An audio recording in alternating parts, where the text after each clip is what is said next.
Hi, and welcome to the B2B Marketers on a Mission podcast. I'm your host, Christian Klepp. I'm one of the founders of Einblick Consulting. Our goal is to share inspirational stories, tips, and insights from B2B marketers, digital entrepreneurs, and industry experts that will help you to think differently, succeed, and scale your business. Okay, ladies and gentlemen, welcome to this episode of the B2B Marketers on a Mission podcast. I'm your host, Christian Klepp, and today I'm really excited to have a guest on the show that I connected with over LinkedIn, as many people do these days. And this is somebody I watched this presentation a couple of weeks ago at the Full Funnel B2B Marketing Summit, and that was hosted by Andrej Zinkovic, I believe it was. Yeah, and so we connected on LinkedIn, and the rest is history. So, Mr. Stu Heinecke, welcome to the show. Boom, here we are. Here we are, right? I'll tell you, that's kind of an amazing connection to have made. Of course, LinkedIn.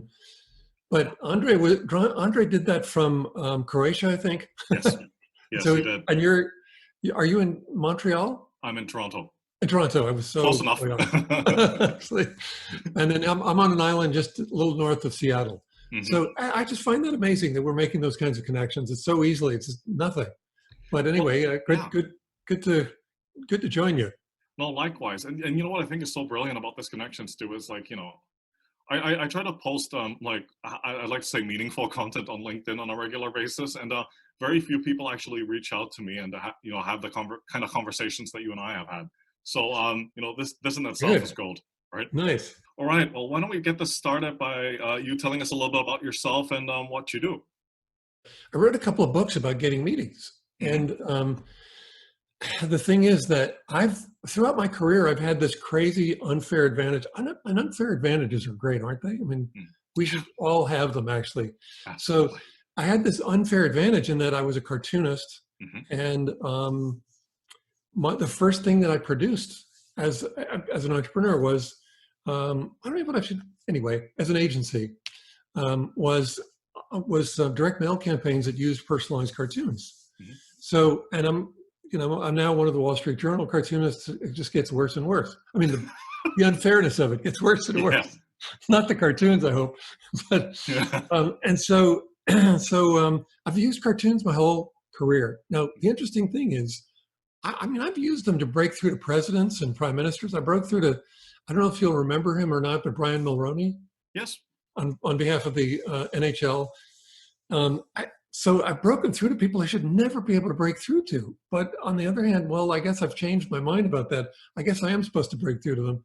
And we're all supposed to break through to people who can change the scale of everything. They're out there, and one meeting like that really can change a whole lot in your life. Mm-hmm. So the thing is, I know that people have responded really positively to them. I know that they keep them around. They'll keep if I send them a big cartoon, like in a big form factor, they'll keep it on their credenza, and they'll just keep it in their office for a long, long time, or maybe the rest of their careers. Yeah. So I knew all of this was happening, but I'd never seen it live.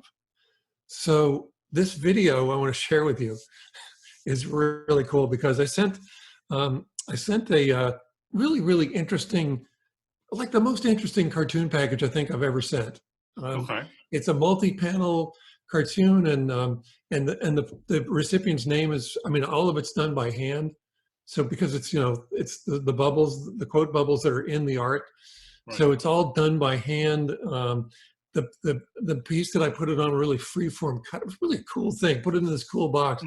So here's this video of one of my target's assistants receiving this thing and opening it up, and for some reason, I don't know what possessed her to do this, but she filmed her reaction as she was opening it. So I want to share that with you. All right. Let's see. I'm going to hit. We'll see if we can make that happen. So this one's pretty cool, and I'm too anxious to wait and show you. So here's the reveal. If I can get the camera off. Read how awesome this is. The Tale of the Hired Gun. I ever tell you fellas the story of Bill the Kid? Yep, sure did. How about Wild Bill Jean? You mean the marketing miss from San Diego? At least 100 times before. Yep, you can say that again. Look at that. I'm kind of in love with this guy.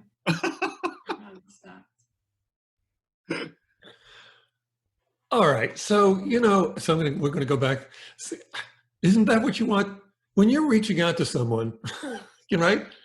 Someone who could change a lot for you if they became your client, your partner, your like a strategic partner or a mentor, any number of reasons why you might want to connect with someone.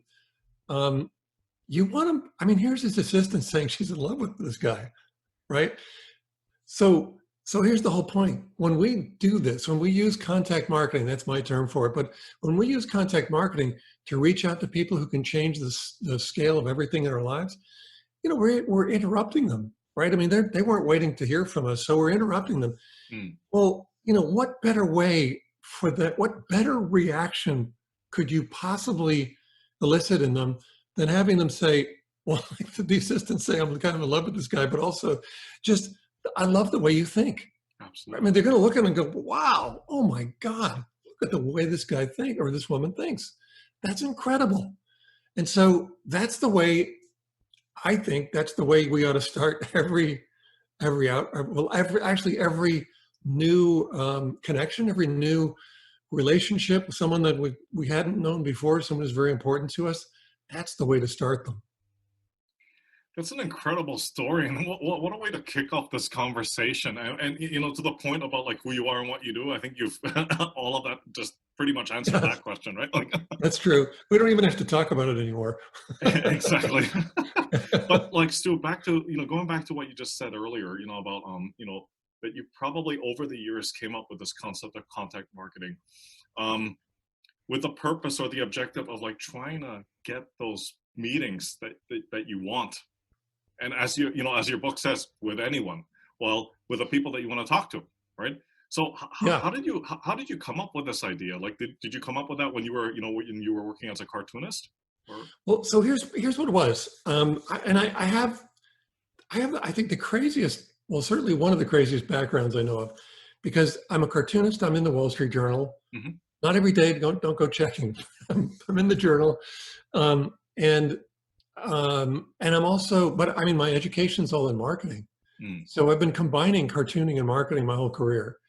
And that has been an incredible, what an incredible decision that was and what a powerful combination it was. So for a number of reasons. One, cartoons are the best read and remembered parts of magazines and newspapers. That's what editorial readership surveys have been showing for years. Right. And then if you think about the nature of humor, it's about truth being revealed. I mean, that one that we just saw in the video, I sent that to Billie Jean, and I'm calling him Wild. I love calling people Wild Billy, or like Wild whoever they are, because I think that's how they think of each other. I mean, how we'd like to think of ourselves. I'd love to be Wild Stu Heinecke, right? With the call, Wild Christian Club. I mean, what a great thing to throw at someone in a cartoon. It's just great. So they get attention. They get more attention than just about anything you could put in print and on a screen. And then when you think about that nature of humor, that it's truth revealed in a twist, or really in this case, what we really want to do is plant the point of agreement. So, I mean, planted, I mean implanted in their brains before they even realize it happened. And that happens when anybody says, oh, that's cool. When they have that reaction, there's a mechanism that's happening, and they're saying, I agree with that. That's really cool. I really like this. This is cool. I'm moved by this. What a great thing for marketing communication, right? So it's unbelievable. So I wanted to create this business based on creating direct mail campaigns with personalization in cartoons, and that carried me. It's carried me a long way. It's still carrying me. I've been at it for a long time. But there's this really interesting story of how it all started. And I don't know do we have time for that? Oh, of course. Okay, well, please. I'll just tell really quickly. I wanted to create direct mail campaigns for magazines, for subscription acquisition campaigns. So we talked about a while ago, because I don't think they're doing that anymore. But I wanted to create this new genre of direct mail. I wanted to do it for publishers because they were spending a lot of money They were the biggest direct marketers in the world at that point. And their budgets for creative talent were huge, and it was the big arena. It was the big leagues for this. Yes. So that's where I wanted to go. And I had 2 quick assignments, one for Rolling Stone, the other for Bon Appetit. Okay. And both of those beat their controls, meaning they set new records for response. I thought, okay, great. That's okay. What do I need to do to break into the rest of the publishing industry? Well, I need to reach about 24 people, VPs of circulation or maybe consumer marketing at the big Manhattan-based print media companies. So Time Inc. and Condé Nast, and so they're still huge. Cover the Wall Street Journal, Forbes, etc. I needed to reach just 24 people. That's all it would take to create a complete penetration into that market. So I put together a little campaign, didn't know what to call it. I called it a contact campaign. I had to call it something. And it consisted of an 8x10 print of a cartoon, each one personalized to each recipient. And it went with a note saying, this is the device I just used to beat the controls for Rolling Stone and Bon Appetit. And both of them beat both of them beat the controls. And I think we should put this to the test for your titles. So, usually when if I'm speaking to an audience, like a live audience, if we were in a room together, I'd be saying, so, all right, tell me what you think. Like, take some guesses. What do you think I got for response? But maybe not such good form here. I'll just say that all of them responded. All of them agreed to meet.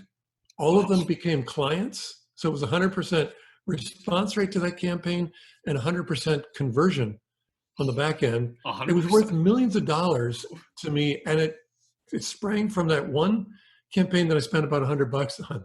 So that was my first introduction to contact marketing. Wow. That's what started me. And I thought, well, isn't that cool? I have a secret weapon. I can get a hold of anyone. And I thought, well, wait a minute, who can I get a hold of? So I started playing with that. And I reached presidents and prime ministers and celebrities, but really much more usefully, countless C-level executives and top decision makers. And that just opened everything. I still do it. I do it all the time. Of course, I do it for myself and I do it for my clients. But the thing that got me really, really curious, really interested in all of this was that I started just looking around and like, well, okay, I do it with cartoons. What's everyone else doing? Because I'm not the first one who's faced this challenge of getting a meeting with someone who's important. So what's everyone else doing? And that led to these 2 books. Or I don't know, maybe I should hold them up. Yeah, go ahead. This How to Get a Meeting with Anyone was the first one, and then Get the Meeting. Get the Meeting. Okay. Yeah. Okay. Yeah. So that's thanks for sharing that, Stu. That was all really, really interesting and informative. I'm interested to know, like, what did you do? Or certainly, like, you populated these 2 books with like your own experiences and some of the work that you've done in the past couple of years and what have you. But you've also gone out and done your own research and interviewed people. Am I right to say that, like sales leaders? Oh yeah, I would say it's mostly everybody else's work. Okay. Because I don't think it would be a very interesting book about just me using cartoons. Sure.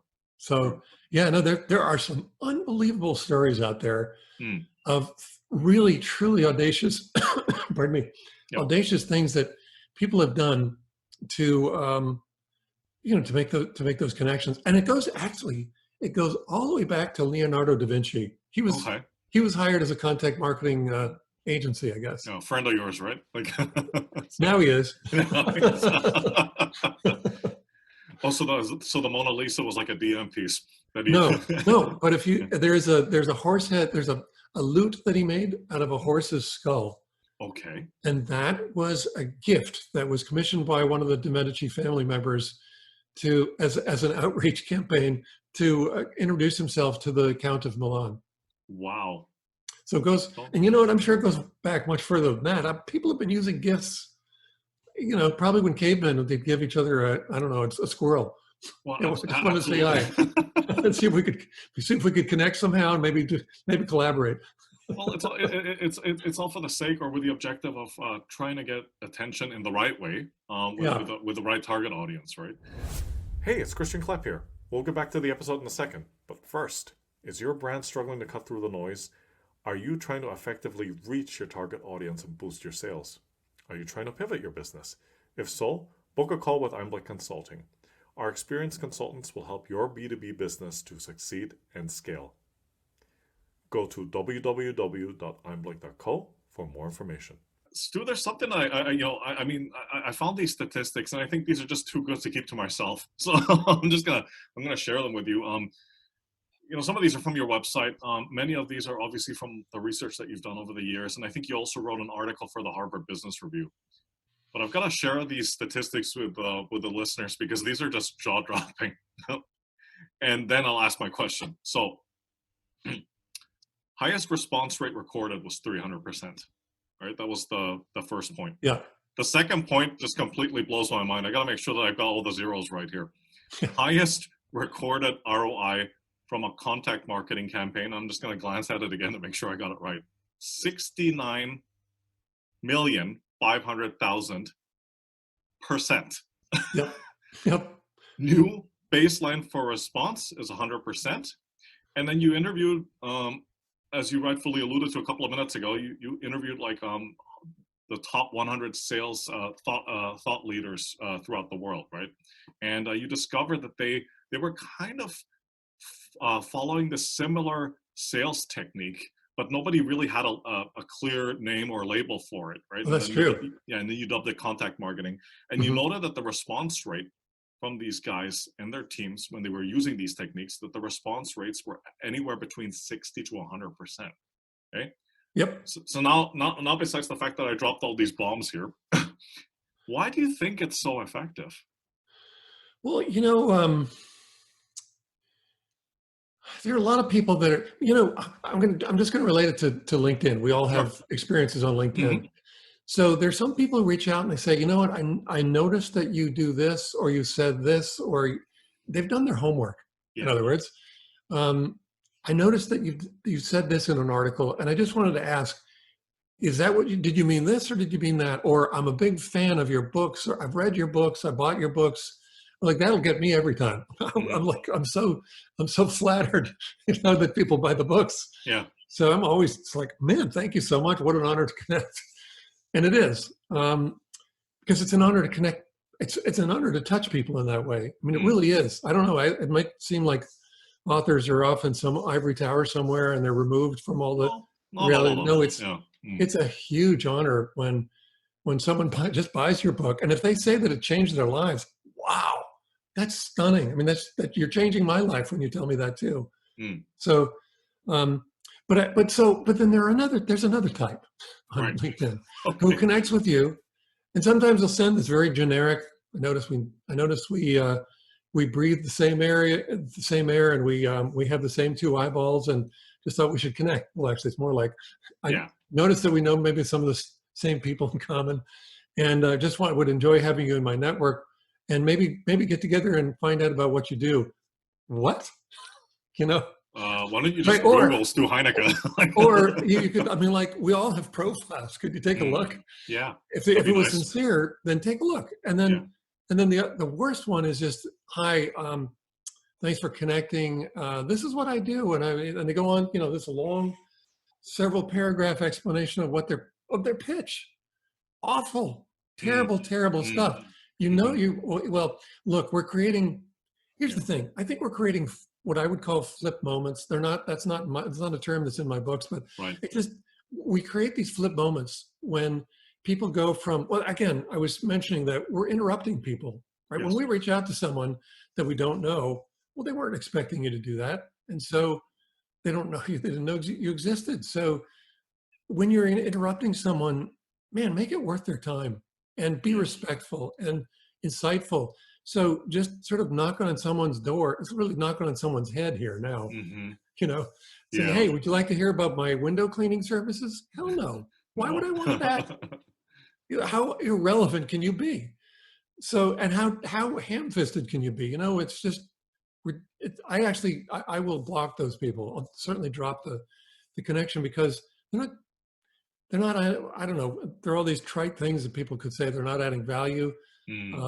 I think it's just that they're not connecting on a human level. No. We're all human beings. We want to connect on a human level. We want something that's interesting. Maybe it makes us feel good. Might make us feel special or honored in some way. But you don't just you just don't break into someone's head and say, I want to just tell you about my window cleaning services, because it's just so damn random.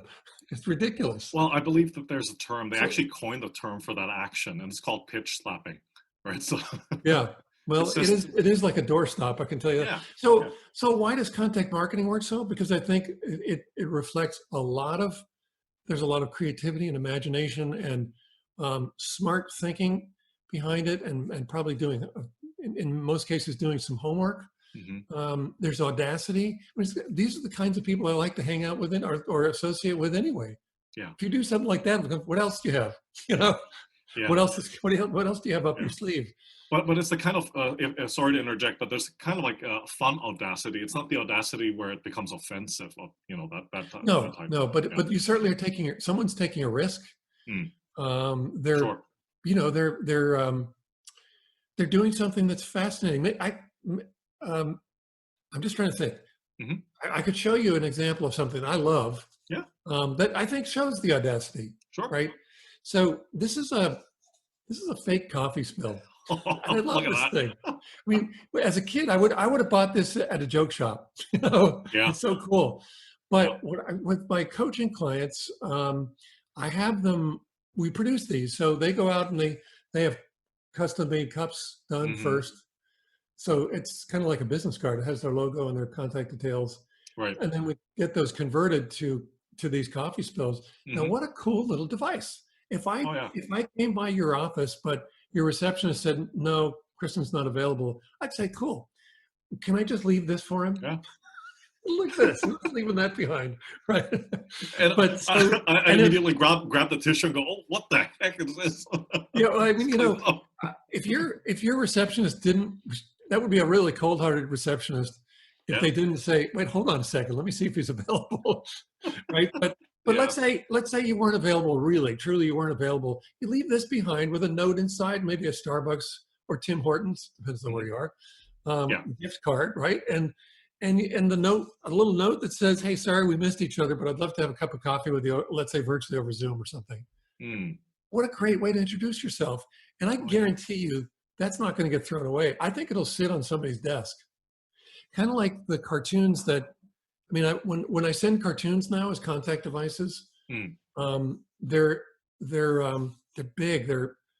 I could show you one actually, or I could describe it. You know, I know some people are just listening, so I'll describe it. Yeah. So it's an 18 by 24 inch, quarter-inch thick foam core board. Okay. But for the people who are watching, I'm going to hold it up. And in fact, there we go. Yep. I actually need to disconnect here. Yeah. So I can pull back. Okay. So. All right. So it is. It's pretty big. You know, when you're holding it at arm's length, it's like the size of a big screen TV. Pretty substantial, yeah. And so there's a cartoon. It's personalized to the recipient, and then on the back is branding, and then a message. Oops, I'm doing this backwards. So a message from the sender to the recipient who was here, explaining who they are, why they want to meet, and what the next steps are, and then that gets shipped in this really cool outer packaging. I'll show it to you while I'm telling you this, but it's this corrugated cardboard outer packaging with all this cartoon art all over it, and it kind of looks like a package that's coming from a cartoon art gallery. And but it protects it as you ship it by FedEx, and there it is with crush zones and everything. Yeah. So, sending something like that to say, Christian, I'd like to meet with you because whatever, I don't know whatever the reason is, is I think going to be a lot, and showing that I know who you are and what you like, what you've been talking about, perhaps even where you're headed, or I guess just expressing an appreciation for your latest book, perhaps something like that. Which one of those approaches do you think is going to be more effective? That, or I just connect with you on LinkedIn out of the blue and pitch you on, I don't know. Clearly the one that's more unconventional, right? So, yeah, I think so. I mean, one that because sending something like, and it doesn't have to be a cartoon, by the way. Yeah. But sending something like that, or dropping by something like the coffee spill, I think it really humanizes you. I mean, it's like, wow, who is this? I want to know this person. I love the way you think. I mean, that's it. I love the way you think. Yeah. So I certainly don't get that reaction when someone pitches me. right off the bat. I don't want to be pitched. I don't know. I don't want to be pitched on LinkedIn. I No, don't think nobody wants to be that's pitched. not why I'm Yeah. there. Right. Exactly. So, so I think that's why it works so well. It's so compelling, often so clever that you just can't help but respond. Would it make sense to explain that 69,500,000% ROI? Oh, yeah, I think Because so. that's like the biggest win I know of. Yes, Like, please. so that one was there was a startup called Orabrush that Okay. started by a dentist who created a tongue scraper, and he wanted to make it the biggest tongue scraper product in the world. Mhm. So he hired a staff, including these young guys just straight out of college who were really into making videos for YouTube. And they said, well, here's how we'll sell it. We'll sell it with YouTube videos, and we'll drive people to a site, and we'll sell it. So the first year, they sold $1 million worth of product. That's an incredible success story. That's amazing. Yeah. But then they said, well, okay, we really need to branch out into brick and mortar. So Mhm. what's the biggest bogey, the biggest target we could even set for ourselves? And that would be Walmart. Let's get this into Walmart. So, Mhm. Walmart has a process that I would term a very crowded channel, right? Yes. Because Absolutely. everybody wants to get their products into Walmart. It's life-changing if you do, particularly if you're a startup. Yeah. And so they applied, and nothing was happening because it's a crowded channel. Just like email is a very crowded channel if you're trying to meet people. I would say even LinkedIn also. Mhm. But so it's a crowded channel, so they think nothing was going to happen for a very long time, if ever. Yeah. So the young guys got impatient, and they decided to do something on their own. The CEO didn't know anything about it. But they put together this little Facebook ad, and they're like, they're tiny, they're maybe 2 inches by 1.5 inches or something. And they had their spokesperson from the videos on there, and then the headline that says Walmart employees have bad breath, and then continues. But if you carry Orabrush, you sell Orabrush in your stores, you won't, or something like that. It'll be solved.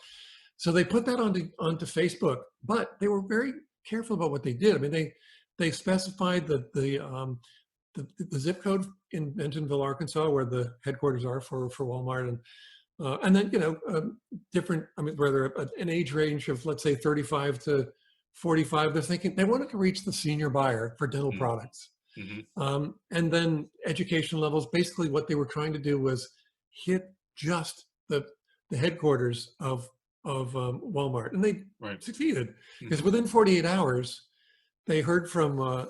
I can't remember if it was the legal department or the communications department of Walmart, but they're saying, "Are you the guys behind the ad on Facebook?" Yeah, well, yes, we are. Well, would you please take it down? Oh, sure, of course we would. That was probably the legal department. It sounded like the legal department. So they're saying, "Well, did you run this ad nationally?" They said, "No, we ran it just to your headquarters. Your zip code." These aid ranges and education ranges, it was to reach you. Yeah. They're going, well, you guys are actually pretty good digital marketers, aren't you? And, yeah, well, we know our stuff. Yeah. I mean, we've sold $1 million worth of product from YouTube ads the last year. Yeah, we know our stuff really well. Like, wow, that's really fascinating. And then before they knew it, they were speaking to the dental products buyer who was saying, well, I love your product. I love what you did. Love how you got in touch with us. So can you support an order for 735,000 units? Well, that would be $1.5 million order. So that's 1.5 times the previous, like all of the earnings they'd made the previous year. But it didn't stop there because I was interviewing their CEO, and I said, well, okay, so you're a startup and you sold $1 million worth of product the previous year online. But now all of a sudden, you got this $1.5 million initial order because, let's hope it's the start of something much bigger. But that means that you're going to be rolled out in all, I think it's 6,800 stores in their network. You're going to be rolled out in all of those stores. What did that do to the valuation of your company? And right. So he said, well, I think it went up at least 10x. So And if we assume then that that the company is worth twice earnings or twice sales, I guess at that point, from the previous year, it would be a $2 million company going into that conversation and a $20 million company coming out of it. So if you take a $28 ad and do the math of $1.5 million order, subtract the $2 million valuation that they already had, but an $18 million jump in their valuation from that phone call, and that's the $69,500,000% ROI. What an incredible story. And you know, like when I saw that figure, I'm like, okay, maybe I'm not seeing this right? Or maybe there must have been some kind of mistake. which is why I decided to talk about it on the show, because I knew that there was a great story behind it. And you probably did talk about it during the interview with Andre. So Yes, well, yeah, it's a fun one. Actually, so many of these are so much fun to talk about. And so as you can see, it really, I mean, the book would be nothing. The books would be nothing if all I did was write about my use of cartoons. It's interesting, but it's one tiny facet of things that so many people are doing. And it's just, it's this whole shadow form of marketing. I didn't invent it. I did get to name it. And then I got named the father of the genre. That's cool, but really it's been out there for a very long time. Yeah, and you got and I think it was the American Marketing Association that gave you that name, or baptized you as the father. Thing. Yeah, that's right. The AMA. That's right. That's incredible. Thank you for joining us on this episode of the B2B Marketers on a Mission podcast. To learn more about what we do here at Einblick, please visit our website at www.einblick.co and be sure to subscribe to our show on iTunes or your favorite podcast player.